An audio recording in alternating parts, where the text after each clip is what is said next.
Hey guys, so I've been threatening to do a video for a few days on dry fermenting, and originally my plan was to do it with mixed wild greens, but I just thought it'd be easier to show you just a simple one based on wild garlic flower buds. And once you know what you're doing with the method, you can then just push that out into various other bits and pieces, and I'll explain that later. Just so you know, I'm going to use the local common names that I use around here when I'm talking about the different plants that we could be using. Mainly because if I start using the Latin names, a lot of people switch off, so it's just easier to use the common names. But if anyone wants any more information, just put your comments and questions on the post when I put it up, and I'll get back to you as soon as I can. So basically, you'll go out into the woods and you will get your wild garlic buds. Now this looks like a lot of wild garlic buds, and I guess it is a lot of wild garlic buds. Yeah, look, recycled bag, very eco-friendly. It's probably about the 10th time I've used this. Yep, so bag from last year, so it's been used a lot of times. Yeah, it looks like a lot of garlic buds, but quite often, as you'll well know, if you go somewhere and there are garlic buds around, if there's wild garlic plants around, there are hundreds of these things, and these were picked on Friday, so they really need to be used today, which they will be. But these were picked from a walk that was probably a 2-hour walk that my son and I did, and so these were picked over a sort of 2-3 mile stretch, taking, I don't know, a dozen every few paces. So I've not taken it looks like a lot, but it's not a massive amount in comparison to what other people have done in the past. So when you get home, well, actually, let's go a bit closer. And what you want to try and do, if you can see this, is you want to try and pick them when they're like this. So they are just, in fact, I'll see if there's a better one. I'm going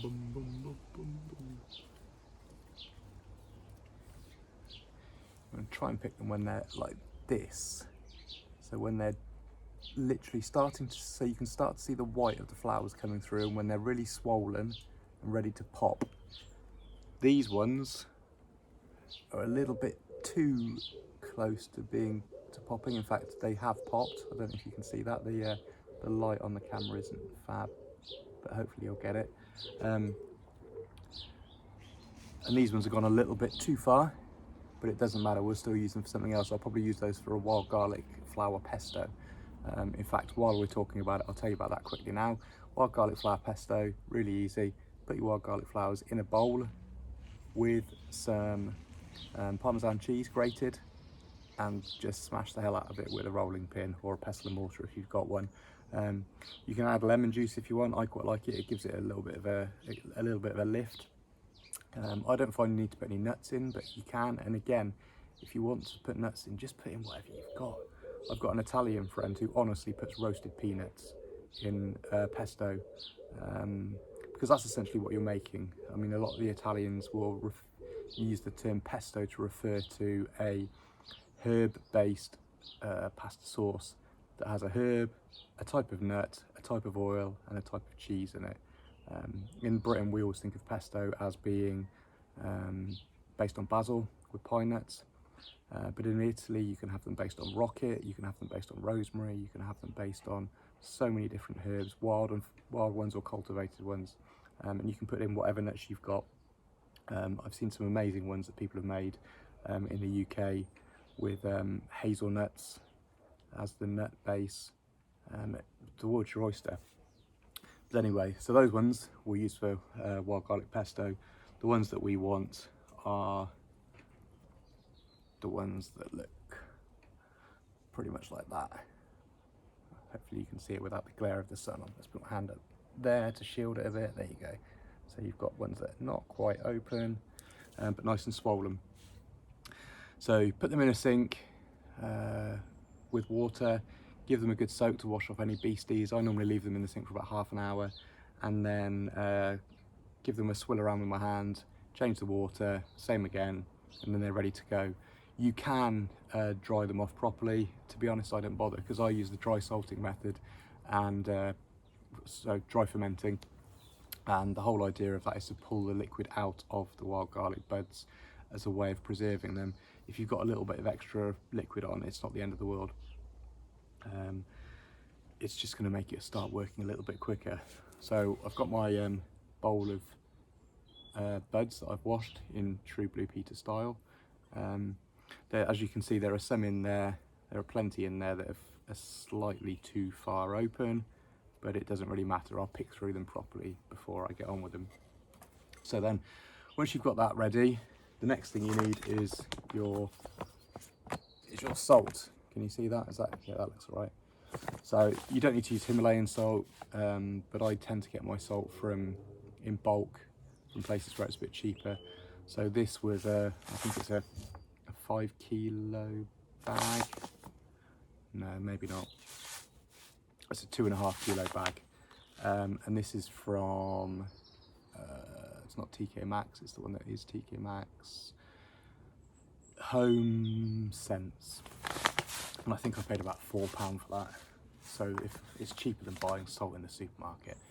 But what you want is you want one that's not iodized and hasn't got anti-caking agents in. It's not the end of the world, but it just makes it work better. So then what you do is you weigh your bowl of wild garlic buds, and once you've got the weight of it, you add 2% of the weight of the wild garlic buds as salt, which seems like quite a lot. But if you think that you're going to be using these wild garlic buds in pasta, possibly in scrambled eggs or with poached eggs, you might use them in salads to replace capers, because that's effectively what you're doing. It's a caper type preserving method. You might want to use them in stews. You may decide to put them in breads or dips or something like that. You may mix them in with hummus. They're going to be a little bit salty. I even eat them quite a lot just as a snack, and they're delicious. They are salty, but in all of those things, you can reduce the salt that you put in anyway. So if we make scrambled eggs at home with them, which we do quite a lot, we don't put any salt in the scrambled eggs. We just put the wild garlic in. They've got the salt on them, and we go from there. So anyway, you've got your wild garlic buds, you've got your salt, weigh them, add your 2% of salt to it. So I'd imagine that is probably maybe, well, it's not, but let's say for ease of use, say it's a kilo. It's probably more likely about 700 grams, but let's say it's a kilo of wild garlic buds. To the kilo of wild garlic buds, you want to add 2% salt minimum. You can make it a bit higher depending on how long you want to keep it for and what you're going to use them for.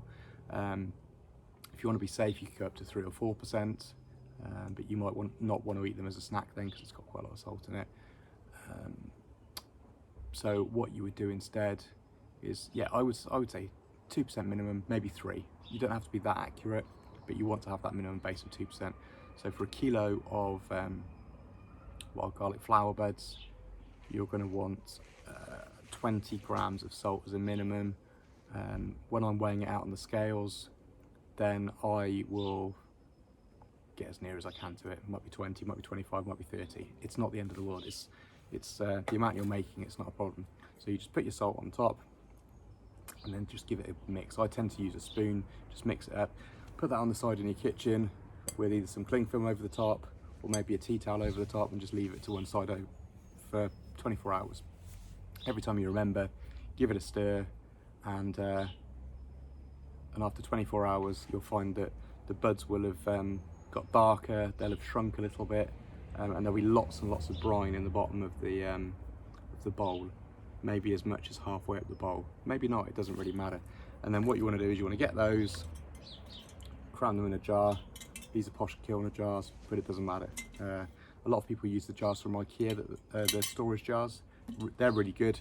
We don't live near an IKEA, so I just go elsewhere and get the jars. Pack them into there. Don't pack them in too tight. but you want them reasonably tight in there. But you want to make sure that you leave probably 1.5 to 2 inches space at the top, because what's going to happen is they're going to start fermenting, and as they ferment, they're going to start expanding. They're going to be putting out CO2 gas, and the CO2 gas is going to be filling up the jar as well. So they'll be expanding, but then the CO2 gas will be trying to push down on them. So they'll be getting squashed and squeezed and expanding and trying to contract inside the jar. So you'll find that you'll start getting funny smells coming out the jar as it releases, as it self-vents. Sometimes you can get some quite sulphurous smells if you're doing things like wild garlic or wild leek, and that's because the alleacing compounds that break down, might not be quite the right name, but I think it is, the alleacing compounds, as they break down, release sulphur gas. It's not harmful at all, it just makes it smell a bit whiffy, and you'll only have that for the first day or so. After about a week, your buds will look more like this, and you can see in there, or you might not be able to, there's water up to about there in the brine, but they're still producing loads of CO2 gas. So at the moment I'm not worried about the fact that they're not covered, but there's tons of salt in there anyway. There's tons of salt preserving these ones, so it's not going to be an issue. You probably can't see the little bubbles, but if I hold it close, you might. There's little air bubbles in the water, there's salt at the bottom. If you're worried about them being out of the water, every so often you can just invert them so that the water runs through all of the buds, and then tip them back. You can see they're taking up much more space in the jar now because I've done that. But I can tell that they're under pressure, and but those I'd normally leave them for at least 2 weeks before I started using them. But those will be fab to eat now. Those have been going for that long, but they'll probably last, if you left them, 5 or 6 months. They never last that long in our house. But basically the recipe I've told you, weigh your greens, add your 2% minimum salt up to maybe 4%. You can use that for any wild greens.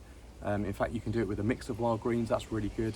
And if you want to be really fancy with it, once you've fermented them for a while, you can strain off your brine and keep that for flavouring soups and stews. And then the dry matter that you've got left, your plant material, you can put it in your dehydrator on some sheets, dry it out and powder it, and use it as a flavouring again for soups and stews, for eggs. Someone I know from Australia said about using it on poached eggs, which would be a fantastic idea.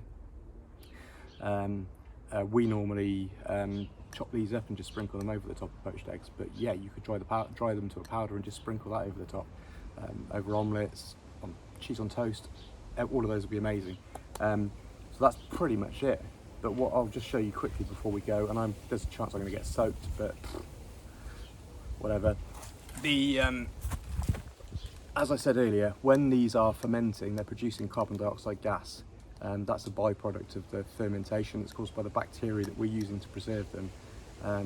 So that carbon dioxide gas is probably really high volume in there now, and these are under quite high pressure. So if I carefully, it's not going to look very good on the camera because I'm trying to do everything to make it easier for you to see. If I flick the lid, hopefully you'll hear it. You probably might have heard that, but the gas was vented out then, and yeah, there's a really strong oniony, garlicky smell there, and you can see them in there. So yeah, great way of preserving, especially at this time of year. Great way of keeping wild garlic for later on in the season. It gives you something that you don't get with normal garlic when you're cooking. You get a nice fresh greenness to it. So give it a try, and try it with other things as well.